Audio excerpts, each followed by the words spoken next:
देखो जहाँ सच्चाई होती है और जो सच्चा व्यक्ति जब एक बार मिलता है सच्चे हृदय से, तो ऐसा लगता है जैसे 50 साल से हमारी मुलाकात हो रखी है।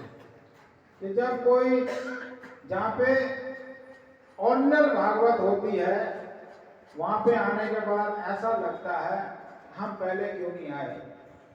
अभी हमें इतना आनंद आ रहा था बोलने में, लेकिन आपकी कथा का समापन है और हमारे को भी बहुत कार्य रहते हैं।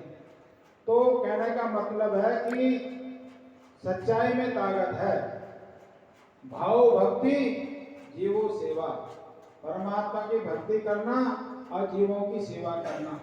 जब व्यास जी महाराज ने सारे ग्रंथों की रचना कर दी, उनको शांति प्राप्त नहीं हुई, ध्यान मग्न में बैठ जाते हैं, अशांत मन में बैठ जाते हैं। उधर से देव जी नारद जी प्रकट हो जाते हैं। देव जी नारद जी का मतलब है दूसरे की मन की बातों को जानना।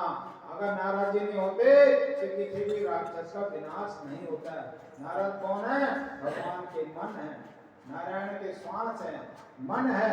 तो नारद जी प्रकट हो जाते हैं, कहते हैं महर्षि क्या बात, कैसे चिंतित हो, इतना कुछ कर दिया आपने। कहले महाराज मन अशांत है।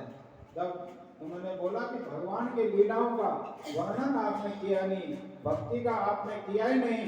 जब भागवत में लिखा हुआ है भाव भक्ति जीवो सेवा, परमात्मा की भक्ति करो और जीवों की सेवा करो, इसी में कलयुग में हमारा जो है कल्याण है।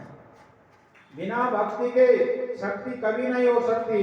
कितना बड़ा ज्ञानी बन जाए, कितना कुछ हो जाए, अगर उसके अंदर भक्ति नहीं है परमात्मा को प्राप्त नहीं कर सकता। आपने जो है बड़े बड़े ज्ञानियों के बारे में सुना होगा, ज्ञानियों को कामना होती है, मोक्ष की होती है, और भक्तिवान को किसी भी प्रकार की कामना नहीं होती है। वो कहते हैं मेरे भगवान को गर्मी में गर्मी नहीं लगनी चाहिए, ठंडी में ठंडी नहीं लगनी चाहिए, मेरे भगवान को भूख नहीं लगनी चाहिए, मेरे भगवान को अच्छी नींद आनी चाहिए। अनेक प्रकार की व्यवस्थाएं करती हैं, इसको कहते हैं भक्ति। देखो दूध जितना गाढ़ा होगा उतना ही उसमें घी होगा, और घी के द्वारा ही दूध की शक्ति है। उसके बाद क्रीम है, क्रीम में ज्यादा घी है, ज्यादा भक्ति है। उसके बाद फिर घी है। तो घी जैसे जब तक भक्ति हमारे अंदर नहीं होगी, जब तक परमपिता परमात्मा हमारे को प्राप्त नहीं कर सकते। और संसार में रहते हुए हम को किसी प्रकार का कोई भान नहीं होगा। गोपियां आपसे भी ज्यादा कार्य करती थी, लेकिन उनको ये भी लगता था कि हम संसार में हैं, उनको ये लगता था हम भगवान के चरणों में हैं, परमात्मा के नजदीक हैं। आप सब लोग गुजरात से यहाँ पे आए हुए बहुत भाग्यशाली हो। भगवान कृष्ण की भक्ति आपके रूम रूम में बसी हुई है, और आपको देख करके ऐसा